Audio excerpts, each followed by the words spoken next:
Something.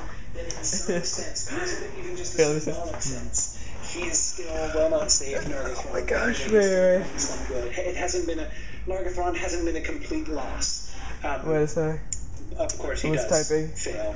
But I don't know. anyway, I think that's kind of where I would we go just with typed. that. She becomes almost Yeah, a push symbol over. Wait, what? They say Orodreth was a weenie king, or was a weenie of a king, and then this guy says, yeah, push over. Yeah. That's not weird.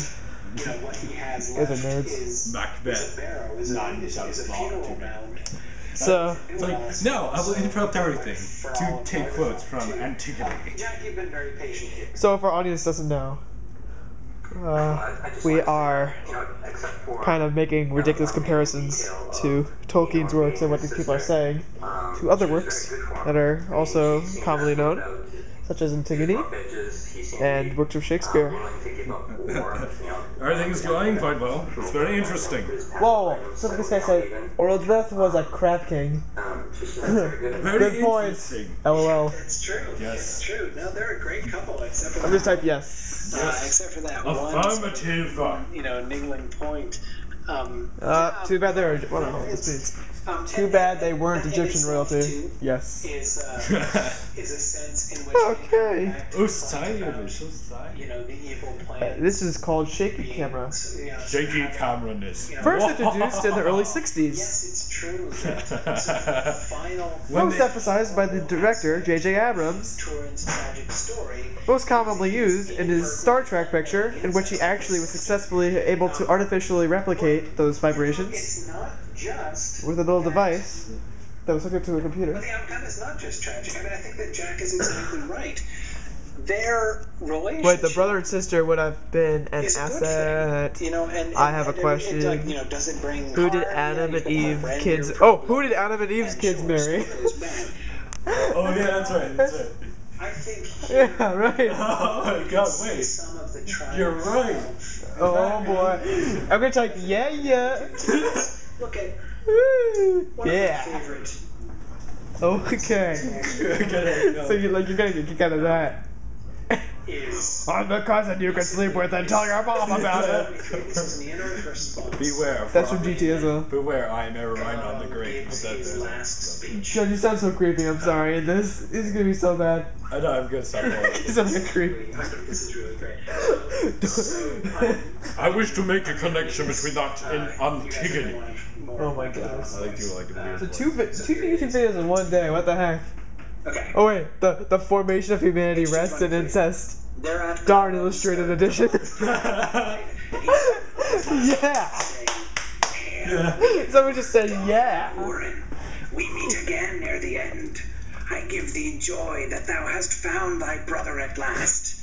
And now thou shalt know him, a stabber in the dark, treacherous to foes, faithless to sound friends, ironically and a similar to curse what- unto his kin, Turin, son of Horin. But the worst of all his It's Jack sins Sparrow. thou shalt feel in thyself. Jack Sparrow. Then Glaurung died, and the veil of his malice was taken from her. Stupid She lighting. It's remembered all the light's days of going her into the life. camera. Looking down upon getting Turin, she better. cried, "Farewell, O twice beloved. Ah, Turin Turambar, Turin Turin Ambartana, Ambarta. master of doom, by doom mastered. Oh, happy to be dead."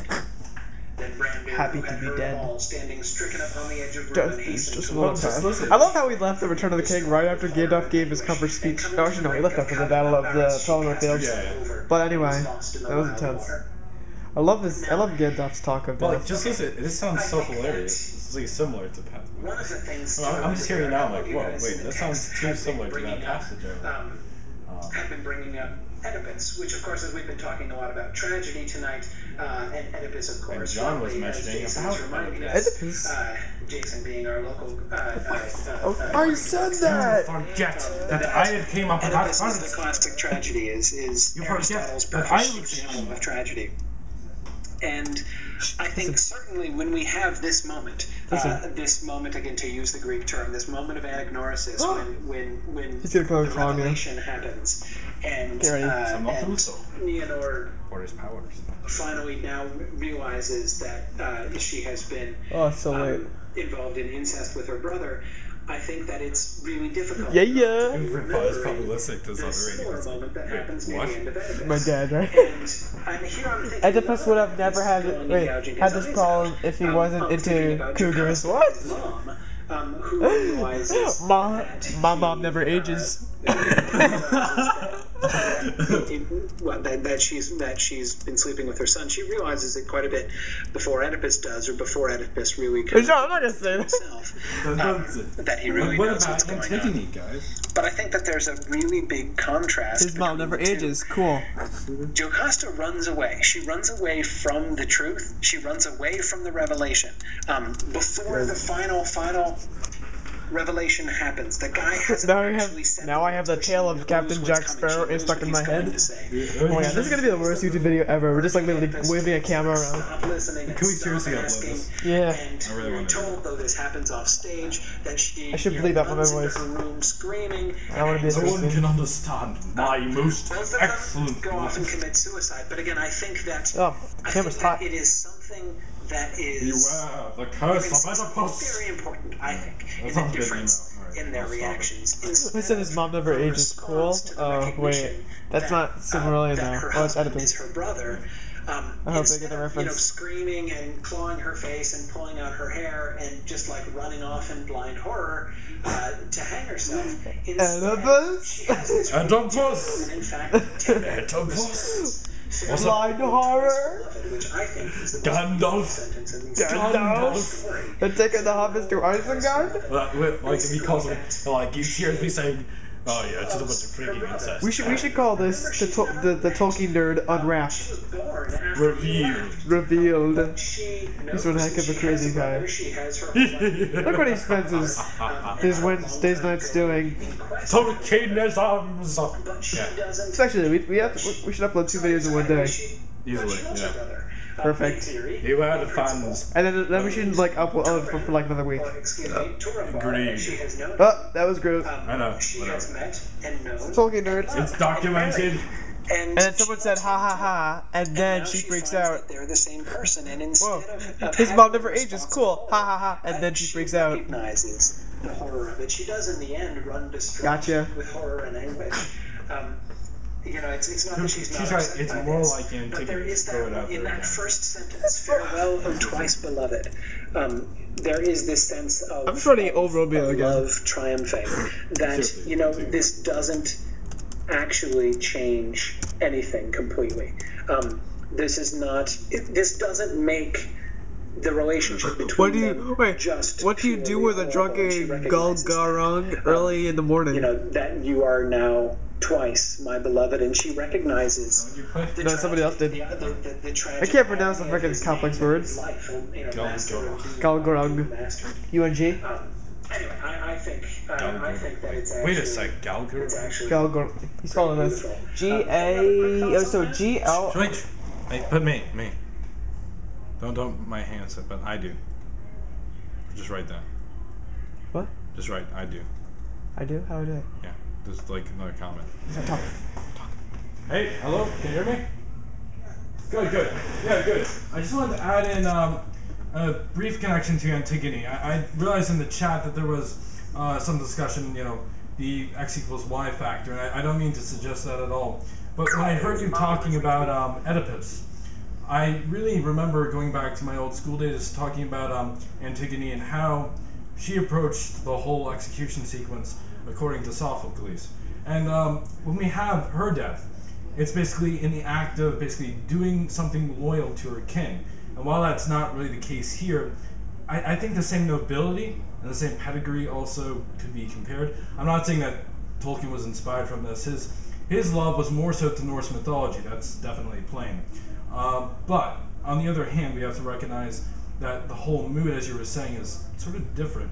It all depends on the way you look at it and the way it's portrayed, especially in this version, in the Silmarillion, is that it doesn't seem to be portrayed as you pointed out, an act of desperation, but more so of a daring, foolish, and almost heroically portrayed, though it's, of course, that's all debatable. I just want your take on that, because I remember going through the play this year where we were covering about Creon, about Haman, and other details where these characters were going through these same motions. And this is, the ending of both Antigone and here, the Children of Húrin, both, it's very tragic. But, the realization, I think, which Nienor goes through here, is in a process which is, I would say, very unique among a lot of fantasy literature today. I mean, I cannot name another book out there with the same amount of depth and of, description of how these characters are undergoing these traumatic events, and it's not done in a way of, there's a sudden realization of horror. She basically says, oh, happy to be dead, twice beloved, as you said. And I think the words twice beloved actually still ring true throughout the entire book. This is one ending where, when she jumps off the cliff into Karab Airamoth, we do notice a moment in that section where Brandir is horrified, but is she? What is her status and her bravery in that sequence? I think is most clearly portrayed. So that's just, a little bit Antigone moment. Yeah, no, I agree.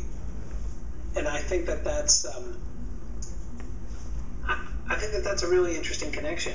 And I sort of, just to address one of the first things that you said, I don't think that we have to apologize for making connections to classical stories here. I think that often Tolkien people get a little bit carried away with that. Yes, it's true, of course, that he was very much influenced by the Norse stuff. He loved Anglo-Saxon literature, he loved Old Norse literature. Those were the things that were really his passions.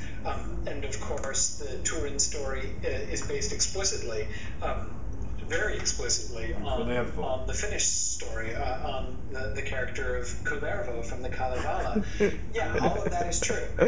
Is the camera on? But he wasn't ignorant of the classics. I mean, we're talking about a guy who had studied and read so much Greek that before he finished high school, essentially, he was able to do long and extemporaneous speeches in Greek.